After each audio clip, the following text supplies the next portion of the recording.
the star of the film, he refused to shoot in a state that had just forbidden abortion. And he said, I'm not doing it. My name is Tarik Saleh. I'm a film director, Swedish-Egyptian. I have done films like Cairo Confidential, Cairo Conspiracy, and Eagles of the Republic. And now I'm going to do the cut interview. I like this word cut, you know, we say cut right when we finish a scene, and then you can change the scene. It's a possibility. You can change something so it becomes better. I would making things that doesn't matter. I think it's very important that you make things that matter. So the truth is, I have to be very honest, my films have been very difficult to adjust to a more sustainable way of working. It has to do with the fact that I shoot my films on a location where it's hard to reach without the plane, and I move people from all over the world to the set. You know, I come from a country, Sweden, where, you know, it's a leading country in the fight against climate change, and, you know, half of me comes from a region in the world where people are going to suffer. The first people that will suffer from this, which is, of course, you know, Egypt and Africa. It's something I care about a lot. I am a father. I have 4 daughters. So, I mean, obviously, just that makes me think of what we're leaving behind. There are 2 sides of it, right? There's one side is that how do we make films, you know, in terms of what's our footprint, right?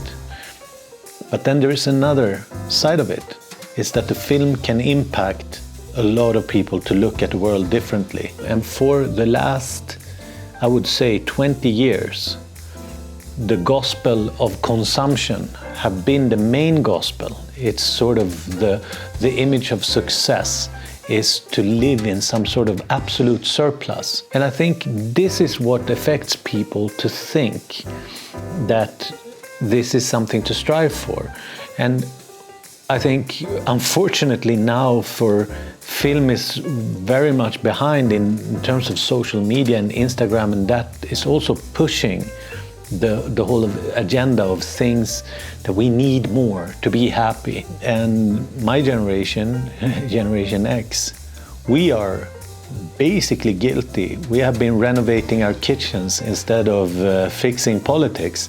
That's the truth. It's now we have fascists running the world. We have to start to sort of think of what kind of world do we imagine that we want to give over to the next generation. And up until now, unfortunately, we have not been very successful at that, you know. It's hard, it's a difficult question to answer. I think that a good piece of art, you know, something that is really a quality work, that lives for a long time. It's like with anything that humans create that has quality, it can actually sustain over a long time. Whereas all this crap that is being made in quantity, of course, you know, maybe it shouldn't be made. Maybe it should just stop. And I think that in a strange way, I think that AI will take care of that. AI will start to make all these sort of mediocre stuff that people are looking at. That won't be big productions doing that.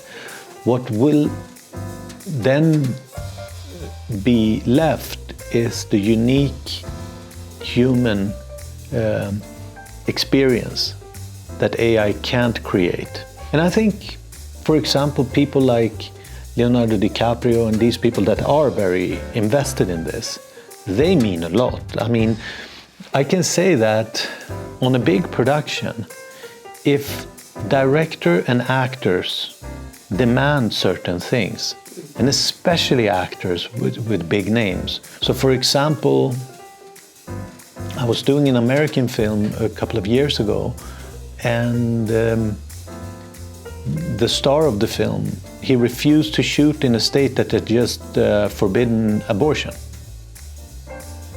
And the producers were like, but come on, they have this tax rebate and it's really good for the... And he said, I'm not doing it. I'm not going to support a state that is fighting women like that.